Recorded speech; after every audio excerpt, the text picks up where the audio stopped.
There is a certain disconsolate feeling that comes to fill me after the first few days away from home. I find this curious, as I am seldom wanting for the company of other people. I suspect it has more to do with the comfort of my routine than anything else, but there are times when I find myself missing people. More often than not, it is not the person in the present, but a person as they were in a place that is no longer the same. This lake is such a place. I came here once, some 15 years ago, with my father, my brother, and my sister, 3 people who I may never see again, who I never will see again, at least, not as the people who I remember so fondly from my childhood. I don't know exactly why I chose to return. It felt appropriate, perhaps, significant. It was here that I first read A Wizard of Earthsea. Dooney is a promising boy, hailing from a backwater village of goat herds on a mountainous island known for such folk. He is born with a gift of great power, for good or evil, and this power is recognized in him by the mage of their island, Ogian, who lives high up on the mountain. On his 13th birthday, Ogian baptizes him in the waters of the river Ar, sealing to him his true name in the old speech, Ged. In this land, names are of grave import. He who holds the name of a thing holds dominion over it and its power. For mages, this is doubly so. For being dangerous, they are more endangered were their power to be turned against them. Folk go to great lengths to keep their true names secret, revealing them only to those they hold in the closest of trust. Ogian sets out to teach Ged, but his teachings are in the dew dripping from pine needles and the quiet song of the brook. Ged grows impatient in this learning of patience, and Ogian offers him an ultimatum. He can stay and learn things slowly, the proper pattern of things, when to act and why. Or he can seek passage to the school of Roke, where he will surely find the power he so desires. Ged chooses to depart.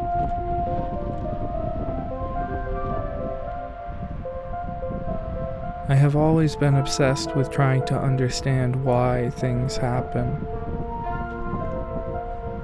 I wonder how much of this is due to my own innate curiosity, as opposed to my anxious mind trying to take preventative action. In many respects, it is hard to separate my fear from myself. I have tried, and continue trying, to recognize when I am allowing it to dictate my actions, when I am feeding it in the guise of trying to minimize it. Like quartz shot through with lead, I am so deeply riddled with it that it sometimes feels an inseparable part of my materia.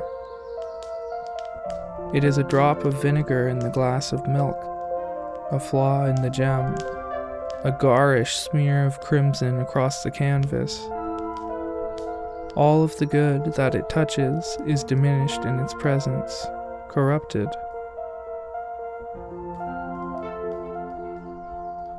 The last time I was here, we came in my father's work van in the early spring. The nights were bone cold, and the fishing was excellent, paddling around in the pair of kayaks we had brought. After much revelry, my father and brother got into a drunken spat. My sister and I were sleeping in the van to stay warm, while the two of them had planned to sleep in the tent. As they were shouting outside, I picked up the book my sister had brought to distract myself from the chaos. After some time, it quieted, and my brother laid down to sleep under the picnic table. The temperature was in the low teens, and I don't believe he lasted the night without joining my father in the tent. In the peaceful quiet, I read into the wee hours of the morning by the light of her cell phone. Upon his arrival at Roke, Ged's power quickly sets him apart. He takes on the use name Sparrowhawk, and many admire him, but only one looks through the veil of power to see the boy away from home, and in him a friend. His name is Vetch, and he is one of the older students in the school, soon to earn his sorcerer's staff and return to his home to be village sorcerer there. There is one other who sees Ged not as his superior or equal, but as a country bumpkin playing at magic. He is Jasper, and he is the introductory foil for Ged's conceit, his pride. Like Vetch, Jasper is close to earning his staff, and Ged cannot hope to match him in skill, yet.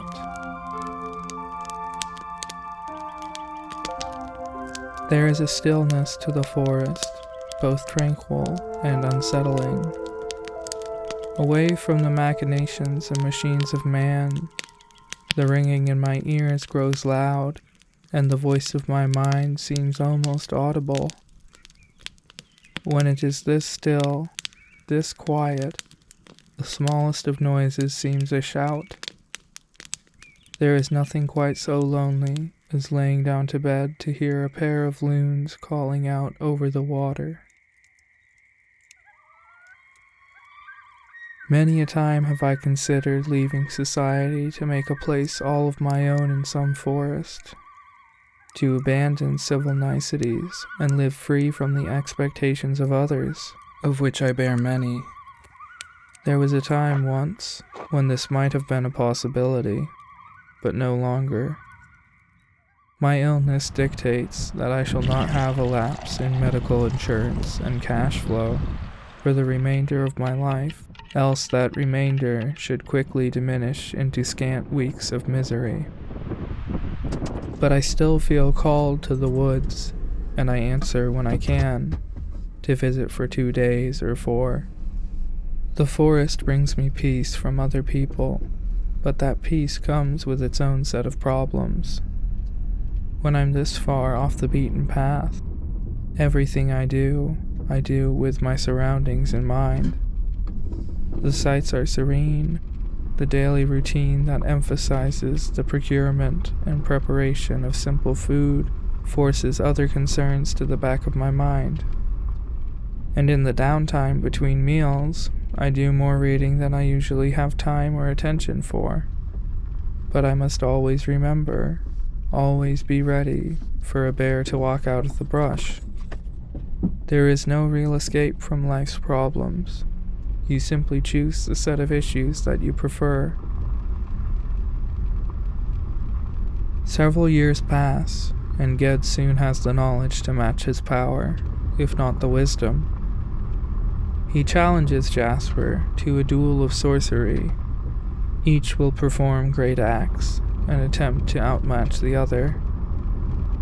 For his first act, Ged claims he will call forth the spirit of Elpharon, the long-dead queen of Enlad, said to be the most beautiful woman that has ever lived. Jasper finds mirth in this, believing it cannot be done. Then Ged begins to chant. Slowly, a rift in the world opens between his arms, and for just a moment they glimpse the face of a timeless beauty. Then a faceless shadow slips through the rift and begins to tear into Ged. As a child, I dreamed of becoming a fire watch. Perhaps I still do. There is a degree of nobility to it, being a warden against the destruction of the natural world, but that is not its main draw for me. It is the solitude, weeks and months spent alone, surrounded by natural beauty. I imagine the reading I might do, and the writing, with that much time to think in peace. Long days spent behind a pair of binoculars, scanning the horizon for puffs of smoke, and I picture the tower, walls of glass surrounding me on all sides as I lay in bed, the beauty of nature absent the danger. There is something singular about the image of a house on legs that resonates with me. I recognize that this is largely imaginary, that there is more work involved than I may realize, but this vision, and others like it, have often been a pleasant escape for me.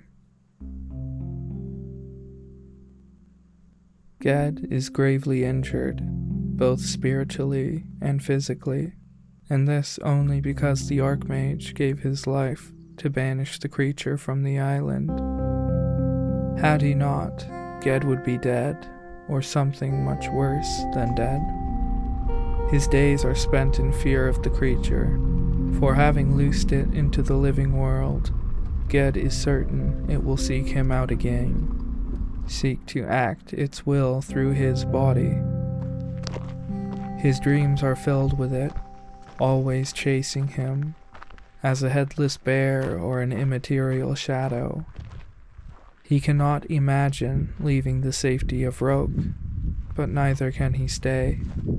He must see an end to what he has begun, even if he must die to see it done. After 4 years at Roke, Ged sets out into the archipelago, seeking means to defeat the shadow.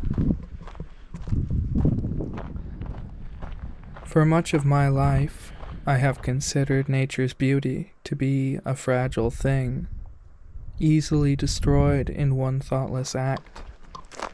Great swaths of the national forest in this region were engulfed by wildfires over the past decade. Often enough, when I return to a place I had visited as a child, the landscape is marred and treeless, ravaged by the fire, and it feels like to the destruction, the death of one I once knew. The same feeling that arises from the news that one of your classmates has died of an overdose.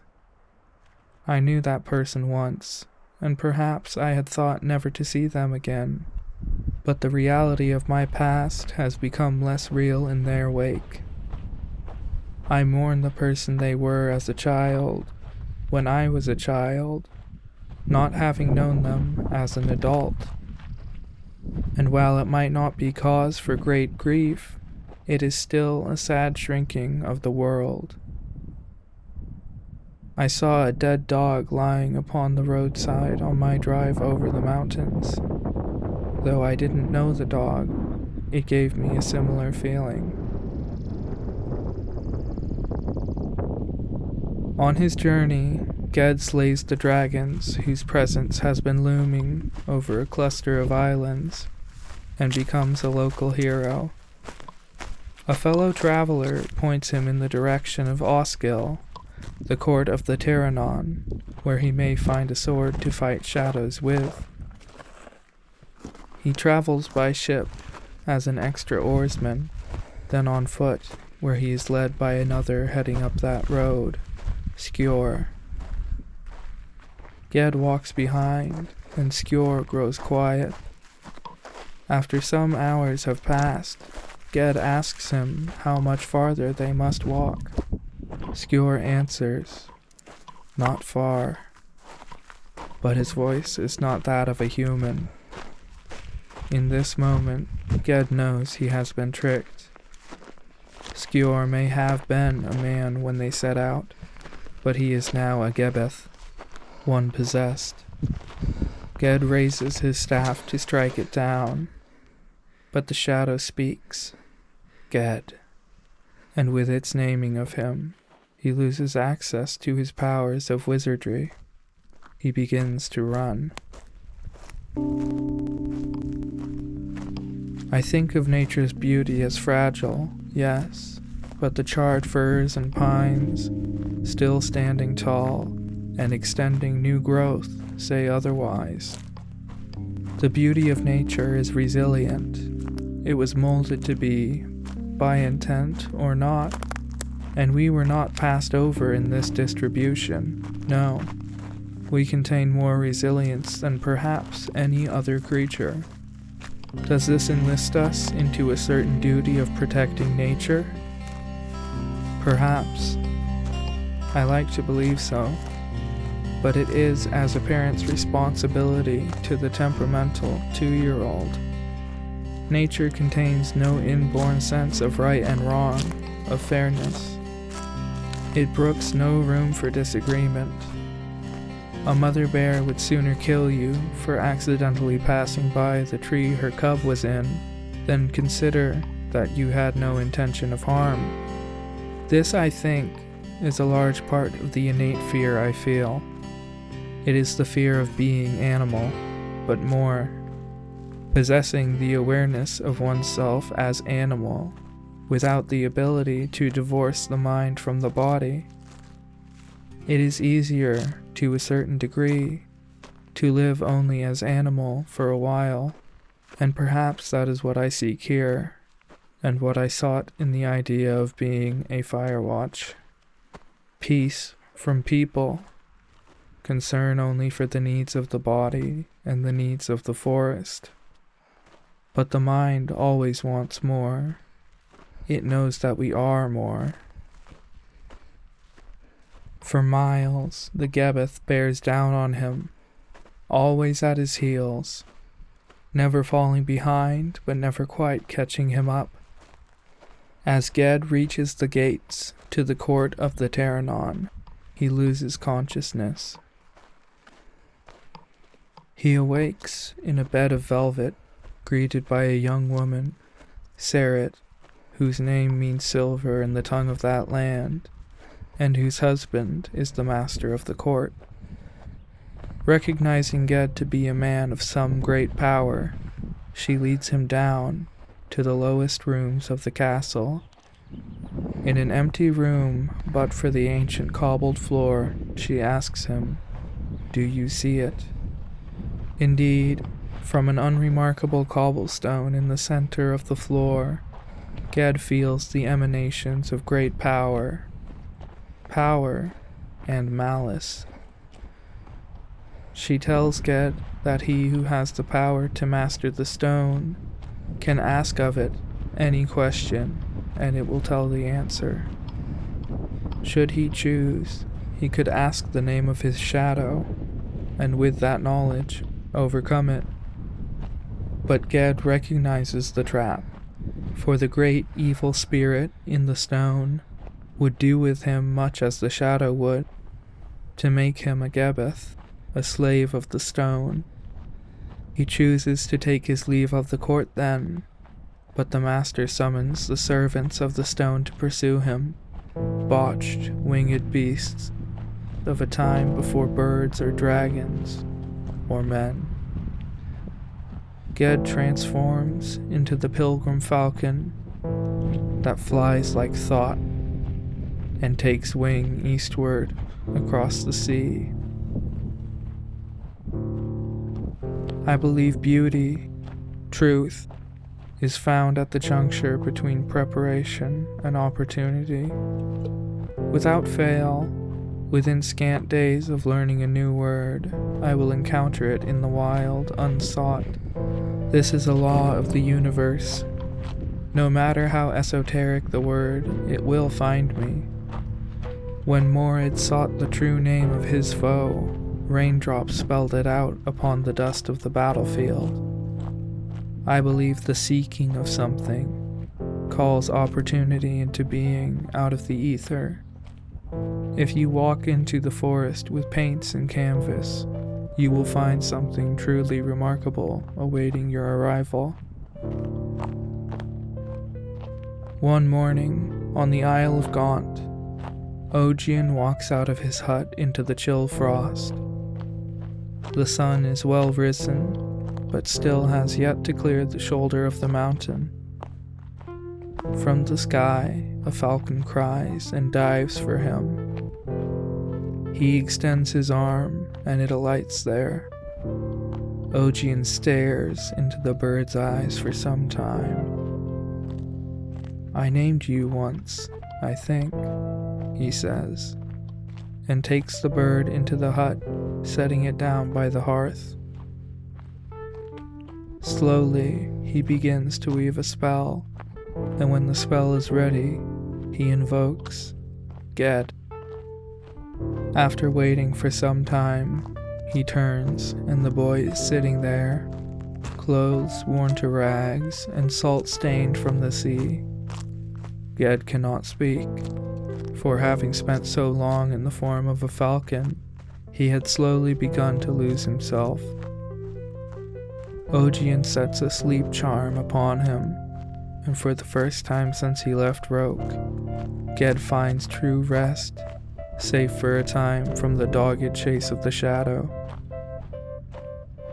It takes 3 days for Ged to find his speech again, and then it comes rough and ragged. Master, I have come back to you as I left, a fool. Ogian smiles a little at that, and sets to brewing them some tea.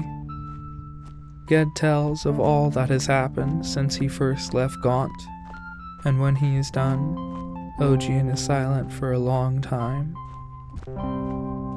Those are bitter scars you bear, lad, he says. I have no strength against the thing, Ged answers. Ogian remarks that Ged had the strength to best a dragon at Endor, and in Osgil, to resist the will and power of the stone. It was luck I had in Osgil, not strength. As for the dragon, I knew his name. The evil thing, the shadow that hunts me, has no name, Ged replies. All things have a name, says Ogian, with such certainty that Ged bites his tongue, for the Archmage of Roke had told him that such evil forces as he had loosed were nameless. Where you should go, I do not know, yet I have an idea of what you should do. It is a hard thing to say to you. You must turn around. Ged is silent for some time. If I turn, if I hunt the hunter, I think the hunt will not be long. All its desire is to meet me face to face. Twice it has done so, and twice defeated me. Third time is the charm, says Ogian. Ged paces the room up and down. It threatens only me now, but if it enters into me and possesses me, it will work great evil through me, he says. That is true, if it defeats you, Ogian replies. Yet if I run again, it will as surely find me again, and all my strength is spent in the running. Ged paces on a while in silence. Then suddenly he turns to kneel down before the mage.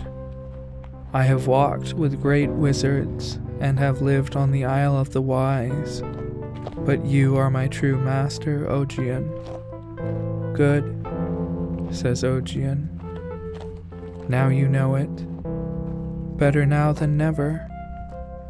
But you will be my master in the end. In the cold dawn, when Ogian awoke the next morning, Ged was gone. Across the hearthstone was a message scrawled in silver runes that faded even as Ogian read them. Master, I go hunting. Yes, I often find myself wanting for peace, yet my daily life contains it in no small measure. Outside of work, my days are long and boring. I have come to love my simple routine, and the thought of going anywhere after 5 o'clock in the evening has become a foreign concept to me. But while the events of my life may be peaceful, my mind holds an infernal, eternal disquiet. I do not speak with great pride when I say that I believe my head to be filled with more thoughts than most a great deal of the time. The truth of this I will never know, being privy to my own thoughts only, but I wish that it weren't so. Peace of mind is perhaps the only true form of peace, and it has been a rare visitor in my life. When I venture into nature seeking peace, it is not the peace of eventfulness that eludes me in my daily routine, but rather this peace of mind that so often escapes me. Ironically, I find that this peace finds me in action, not in stillness, in the purpose of writing, fishing, cooking, and attempting to capture the beauty of the natural world on film. Things are defined by their opposites, or if you like, their absence. The peace of nature gives context to my life, but it is perhaps only because my ordinary life is so far removed from nature that I find it to be so special. When I am in the forest, it is like an IV drip of beauty. I drink it up with my eyes and I breathe it in, hoping to hold it for as long as I can upon my departure. And after I have left, I very quickly come to disregard all of the small inconveniences and concerns that come with an extended stay in the forest. And what lingers is a yearning for tranquility. Every time I go camping alone, it feels like I am doing something important, something valuable, trying to find some creative or mental breakthrough. It feels as though I am waiting for something to happen, all at once, and after a few days, perhaps I become a bit disillusioned. But then, these things do happen when I allow space for them. It just might not be as sudden and all-encompassing as I desire. I spend more time sitting and thinking, not spiraling, but pondering, in those few days than I do in most months. Ged sets sail in a rickety old fishing boat, patched with tools and spells. On the cold winter sea, he declares, "I am here. I, Ged, the sparrowhawk, and I summon my shadow." Moments pass as Ged stares into the icy drizzle. Then far off in the rain, over the water, he sees the shadow coming. It no longer wears the body of Skjor, but in its pursuit of Ged, it has taken his shape. So it is as if he watches himself walking upon the sea. Ged waits, frozen in terror, then suddenly calls forth a swift wind into his sail. The shadow hesitates, then turns to flee. Up and down the currents of the storm they race, but Ged loses sight of the shadow, and his boat is caught up and battered upon the rocks. He is marooned on a gravel bar in the middle of nowhere, incapacitated. The next day, as Ged repairs his boat as best he can, with only spells, he has a sudden realization. The shadow could have had him at its mercy there, when he was washed up on the shore, but it chose to flee. He had become the hunter. Though he knows not how to best his quarry, they are inextricably linked now, like a compass and a magnet. The game will not end so long as they both have strength to stand. Ged sets off again into the winds of winter. Life is given meaning by contrasts, defined by death. For a word to be spoken, there must be silence before and after. Perhaps this explains my fear of silence, for in the quiet, I am forced to reflect on all of the noise and motion that has carried me to this moment. I seek meaning in the madness without attention for punctuation, the silence that carries the weight to alter meaning entirely. I think often on the Serenity Prayer, its namesake line in particular.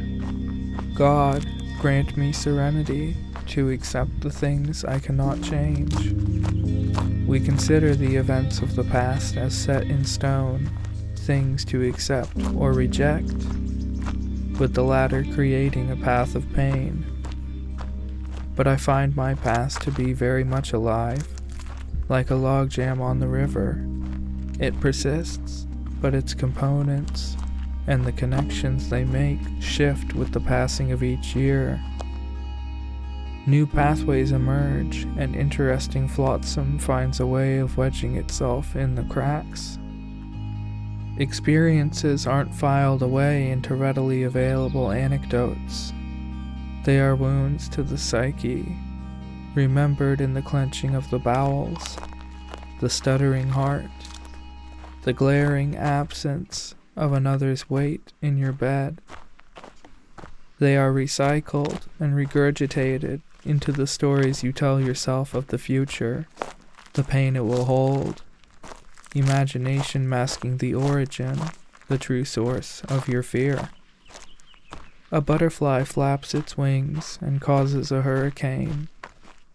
The smallest actions we take every day are influenced by the pain we once felt someplace far away, long ago, and the simplest of choices, the ones we make almost automatically, often boil down to the least painful option. Whether we take the shorter path to our destination and risk a chance encounter with someone who has caused us pain in the past, or opt for the inconvenience of comfort.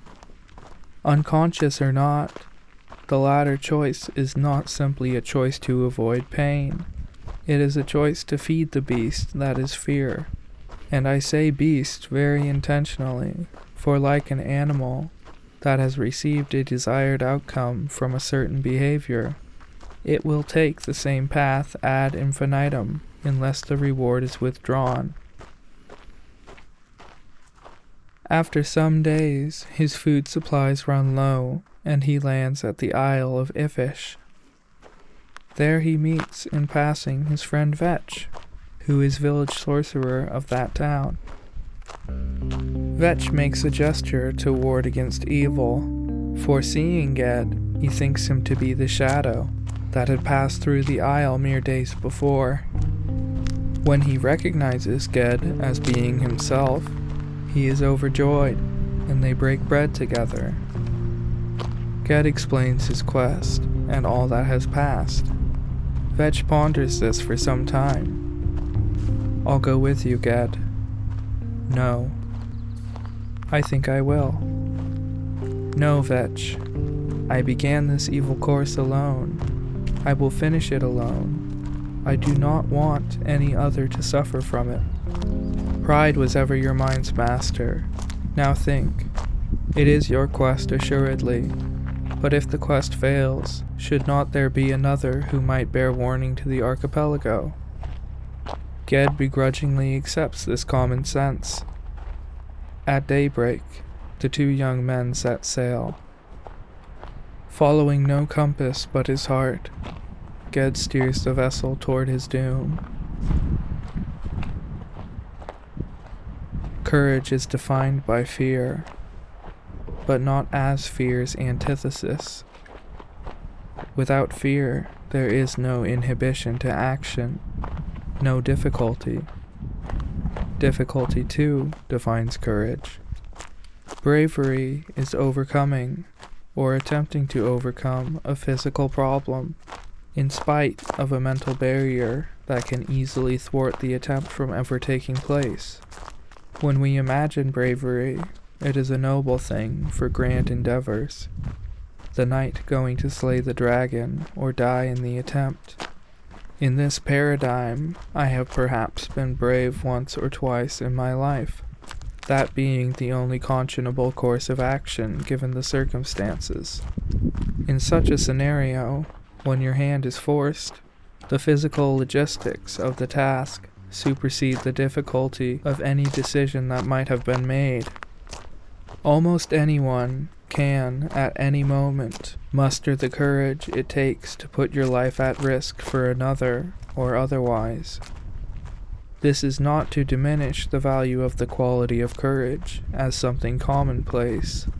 In fact, I consider it a great testament to the human spirit that we are so willing and ready to thoughtlessly act in selfless care of one another. Rather, the point I would like to make is that while displays of great courage might be less frequent, the nascent quality for their potential is more common.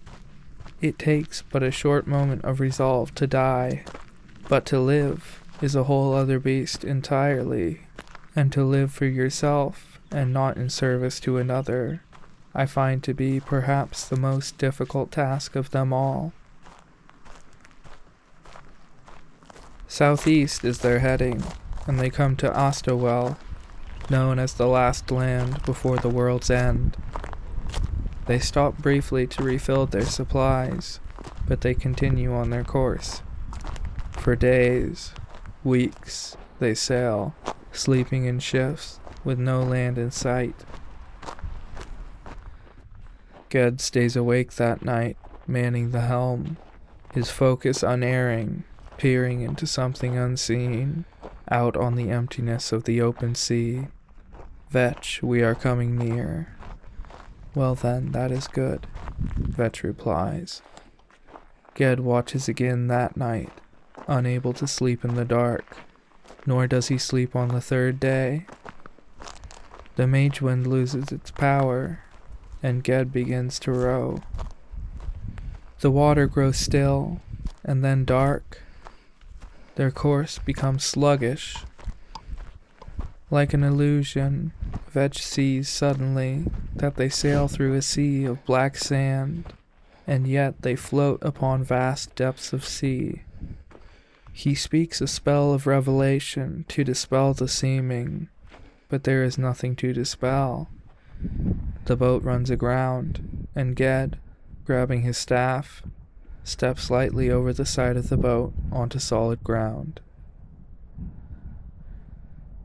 To have courage in the face of 1,000 small tediums that you may face throughout the course of a regular day is an almost laughable idea. To be brave in spite of all the small ways in which you are thwarted, by the shattered cup on the floor or the cat's vomit on the carpet, by your actions producing the opposite of the intended result, by the people who may be unnecessarily cruel in their dealings with you for no apparent reason. To take everything in life seriously, not without humor, but with intent. And the only way to know your intent is to know yourself. I am, on some level, afraid to know myself that deeply. I am afraid of my flaws, the sins of my past and the sins of my future. I am afraid of knowing the true extent of harm that has been caused by my lack of intent, my lack of courage, and my readiness to call myself a victim of circumstance. But I would rather live a life of intent than a life dictated by the fear that lives within me. I will never be perfect, but what I will do is try to live with intent, in spite of my fear, to be deliberate and aware, and one day I would like to know myself better. Ged's staff begins to shine with a brilliant white light, and he continues onward, the dark sand crunching and whispering under his feet. After a while, he sees at the faint outermost edge of the light a shadow coming toward him over the sand. At first it is shapeless, then it takes on the look of an old man, his father, coming toward him. Then he sees that it is not an old man, but a young one, Jasper, sneering at him. It becomes the bloated face of a drowned fisherman Ged once knew. Ged does not stop, but slows and raises his staff higher. The light brightens, and the thing spreads out to each side, as if opening enormous thin wings. It writhes and swells and shrinks again. He sees a fearful face he does not know, man or monster, with writhing lips and eyes like pits going back into black emptiness. Ged lifts the staff high, and its radiance becomes intolerable. In the light, all form of a man sloughs off the thing that comes toward him. It shrinks and blackens, crawling on 4 short taloned legs, but still it comes forward, lifting up to him a blind, unformed snout without lips or ears or eyes. As they come together, it becomes utterly black in the white radiance that burns about it, and it heaves itself upright.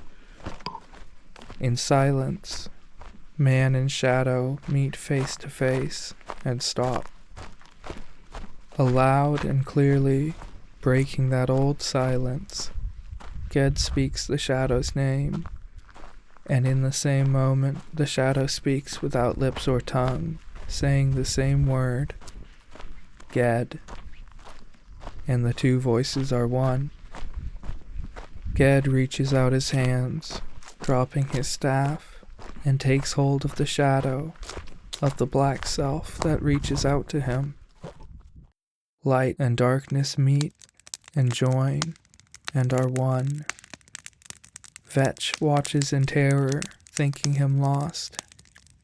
The land becomes sea again, and suddenly Vetch is treading water. Heaving himself into the boat, he paddles over to Ged and hauls him up. They sit in silence for a long time, Vetch prepared to stave in the boat should he prove false. Finally, Ged lifts his face to gaze up at the crescent moon in the west. Vetch, look. It is done. It is over. The wound is healed. I am whole. I am free.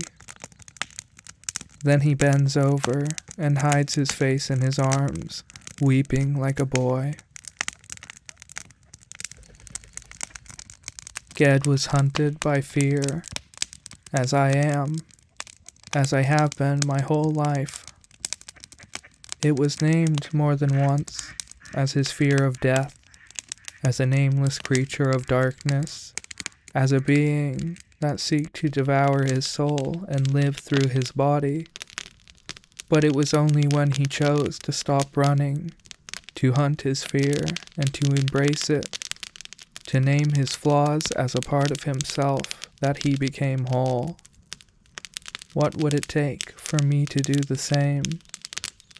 To recognize that the beast who ravages my soul is but a scared and battered child fighting for survival, and to name it as myself.